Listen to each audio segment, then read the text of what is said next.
Coming up in just 60 seconds is going to be another week in review, and this time I'm going to be covering over 20 comics that shipped this week. I'm also going to be talking about the overhaul that's coming up in G.I. Joe, the Comics Code Authority getting the this week. Catwoman and Bane are going to be in the new Batman film. I'm going to talk a bit about that. Marvel has got one of their characters back in development that's been up on the shelves. There'll be superheroes at the Super Bowl this year, and X-Men First Class pictures. All that and more coming up in 60. It's the end of the Fantastic Four as we know them! Fantastic Four 583 is shipping this month, and supposedly it's going to be the death of one of the members of Fantastic Four. Because of that, Fantastic Four is our Hero of the Month here at Alternate Reality, which means all of my trade paperbacks and back issues are 25% off all month long. All my softcovers, all my hardcovers, all my essentials, all my masterworks, everything. 25% off all month long. So come on down to the store and celebrate the death of a member of the Fantastic Four by saving 25% off here at Alternate Reality. It's time for Week in Review, where Comic Book Man looks back, usually with regret.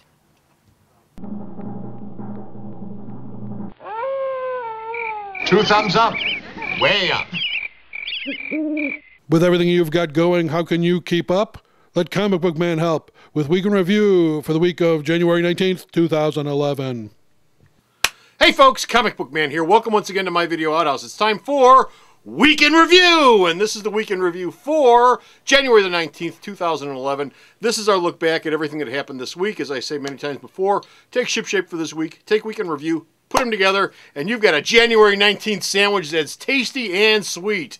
This week, we had a bunch of books ship. Not as many as I would have liked, but we had a bunch of books shipped, and there were many, many tasty things in there. I'm going to quickly go through that because we got a lot of news coming up at the tail end of the show. Coming up in Marvel, we had shipping this week Iron Man number 500 with actually like 6 covers, but 2 regular covers. These were a 50-50 split, these two.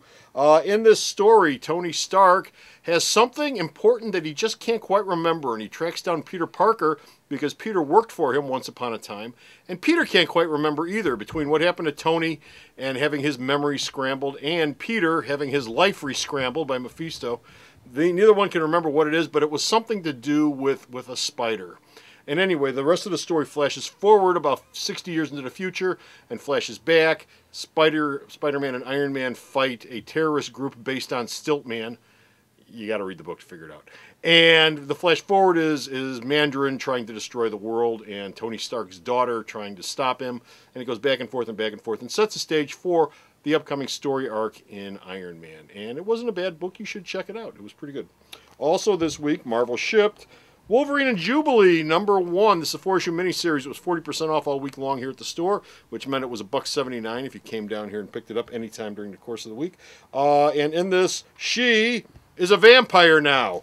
He is not. How does she get along with being a vampire, and how can he help her with a new feral nature? And that's pretty much what the point of this miniseries is about.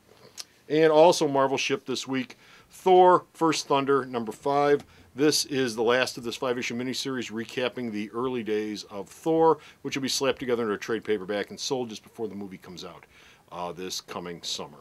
And that was Marvel's highlights. DC's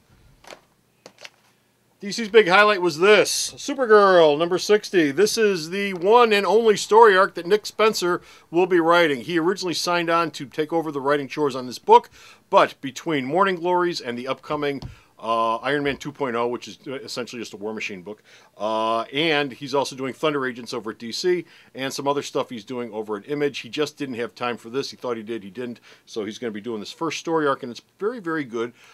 Sweet Dan Sweet reviewed it in Sweet Talkin' Comics. Be sure to check that out and take a look at that. He liked this book a lot, and the art's really nice in this too. It's by Bernard Chang. So this was definitely worth a keeper, worth picking up. Also this week, Hellblazer got himself married finally. After teasing and running around and fighting Shade the Changing Man and all sorts of other stuff, he has a marriage, and he gets married, and of course nothing goes well during the course of the wedding. It's all one big set of problems after another, and while he does in fact get married, there are ominous clouds on the future for John Constantine. What else would there be? This ship this week, Young Justice #0. We've got a review coming up from DK, who I gave this to, is going to review it on the store's website. This is the 0 issue, not the first issue, but it's the first issue to come out on this, so I gave it to her to review. This, of course, is based on the Young Justice Cartoon Network TV show, and we'll see how she feels about it in her review. And finally, this ended this week. Ides of Blood from Wildstorm. This, of course, is the vampires in the Roman Empire storyline that Wildstorm did. And if nothing else, it helped to put the nail in the Wildstorm coffin. If you'll note, there is no Wildstorm logo anywhere on this book. It's because Wildstorm Universe is dead. Started out in the Wildstorm Universe, ending up in the DC Universe, and in quarter bins all over the country. Over at Dark Horse, Season 8 finally ended this week.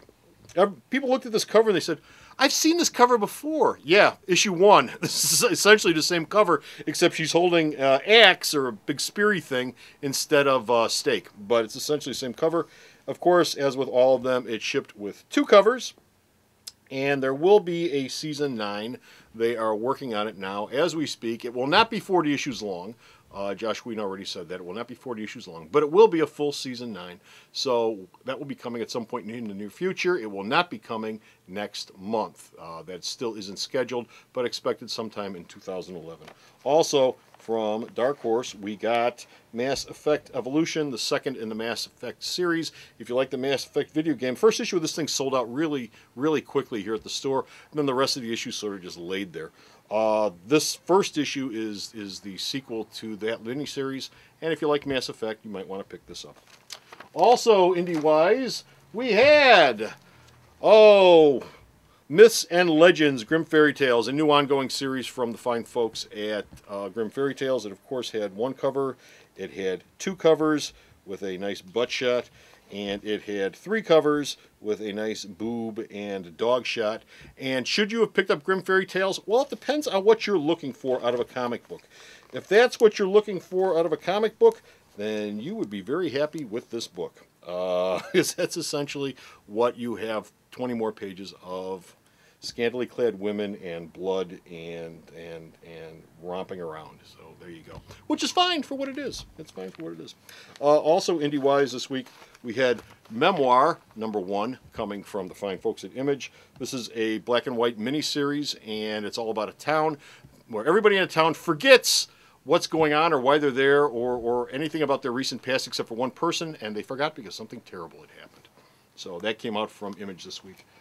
Wrapping it up, coming into the home stretch, Antarctic shipped these 2 fine books this week. This is like the 3rd Time Lincoln they've done. What if Abraham Lincoln was pulled out of Sarah Palin book. Oh, this is the 3rd Time. I'm looking at the back. Yeah. Time Lincoln's there. This is the 3rd, I think, Time Lincoln book they've done. What if Abraham Lincoln was pulled out of the time stream about an hour before he was shot at Ford Theater and had to become a superhero? And there you go. And this, of course, speaks for itself. Wrapping it up is IDW. IDW shipped Doctor Who #1 with Matt Smith. Hey, look, it's Matt Smith. And then Matt Smith comes with 2 covers, a photo cover and an art cover. This is the adventures of the current Doctor Who, obviously. Many people have asked, are these adapt TV episodes? No, none of the Doctor Who stuff, to my knowledge, has ever adapted a TV episode, because I don't think they have the rights to them. Rights to the image, rights to the background, rights to the general story, not to the actual episodes themselves. So these are new stories with Matt Smith and Little Miss Pond here. Also, this week from IDW was John Byrne continuing his trek towards doing every marketable property under the planet with yet another Jurassic Park miniseries. I believe this is his 2nd Jurassic Park miniseries. And if you like John Byrne and Jurassic Park, this is your cup of tea, folks. And finally this week, we're going to wrap it up with G.I. Joe Cobra #12. This is a very, very special issue. Something happens in this, and there's a spoiler coming up in 3, 2, 1. If you don't know what it is, surprise! This is a very important issue, obviously, and we're going to talk about that a little bit more right now. And Cobra Commander is dead. Long live the new Cobra Commander. Who's the new Cobra Commander going to be? That's a good question, and we're going to find out in Cobra Commander's Cobra Civil War, which is coming up from IDW over the course of the next couple of months. It's a new era for G.I. Joe Comics. This event will spread through the entire G.I. Joe comic book universe. In April, 2 new Cobra Commander Civil War tie-in books are coming out, G.I. Joe Cobra Civil War 0 and G.I. Joe Cobra Commander Tribute, which is going to be a 100-page book. In May, there'll be 3 ongoing new series, which will be Cobra, G.I. Joe, and Snake Eyes. That's right, they're rebooting G.I. Joe yet again. And that will continue the Cobra Civil War storyline that this book has ushered into all of us. Why are they doing this? Sales have been slipping on G.I. Joe. This is their chance to kick sales back up again. If you're a G.I. Joe fan, you may want to check that out. Also in comic book news this week, the big story for this week is yet another death. Not just Cobra Commander, because he's dead now, but actually sort of ties in with that image that I just showed you. And that is the death of the Comics Code Authority. Well, not exactly dead, but it's all but dead for all intents and purposes.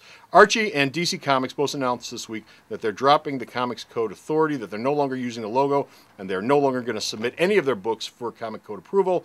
DC ends that this month with this month's shipping. Archie will end it with the February shipping, so February will be the last month that Archie books will have a Comics Code Authority logo on them. This finishes an era that started back in 1954 when the then existing comic book companies formed this self-censoring board, which is all the Comics Code ever was, in the wake of the congressional hearings on comics and juvenile delinquency. Some of you may remember that William Gaines, the man who pioneered Mad Magazine, was roasted over the coals during those hearings, and he left comics and did Mad, and it's all he did for the rest of his life was Mad Magazine. The Comics Code Authority was started, and almost every comic had the Comics Code Authority on it right up until sometime in the mid-90s when it started to become superfluous and companies started to drop away. DC has said that they will initiate their own ratings code for their book. It's about time they got around to that. DC will initiate its own ratings code. Archie said, we don't need to. We're always family friendly. So there you go. Comics Code Authority is essentially all but dead. Nobody's using it. In movie news, we've got a couple of movie news items this week.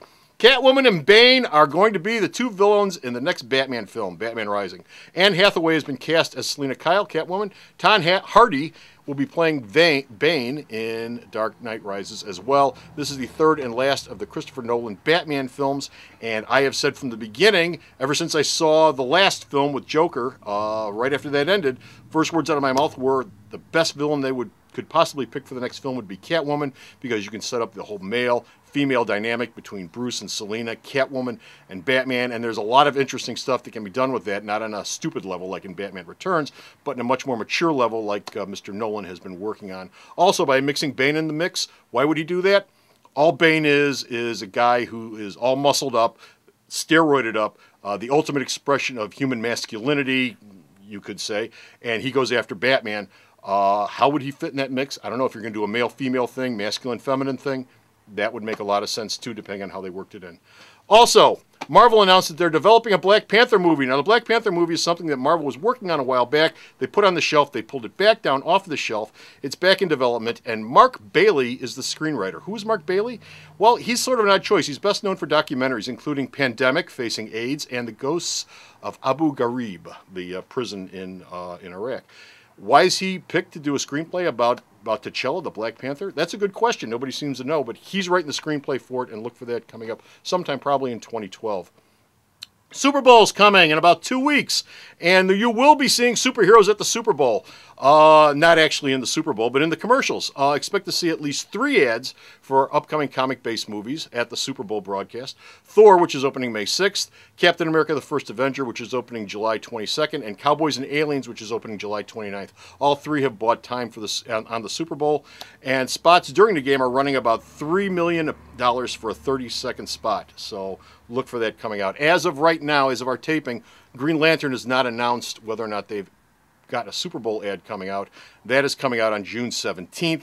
We will see. I would bet money that Green Lantern probably will have a Super Bowl ad. Also, one other thing I want to mention as far as movies go, X-Men First Class pictures were leaked out on the internet this week. Actually, one picture was leaked out on the internet. It was a total cast photo of all the actors in costume, and director Matthew Vaughn immediately released a flood of production stills on Wednesday after this one picture came out, because that picture was a very early production still, and he hated it, and it doesn't show what he's doing with the movie. So he released a whole flood of stills, including Magneto summoning his car keys, Sebastian Shaw macking on Emma Frost, and many, many more. The word is, though, that this is a troubled production, and that Vaughn is editing the movie while it's still being shot elsewhere by persons unknown. We will see, but there's a lot of superhero films coming out this year, and folks are saying that this one is going to get lost in the shuffle.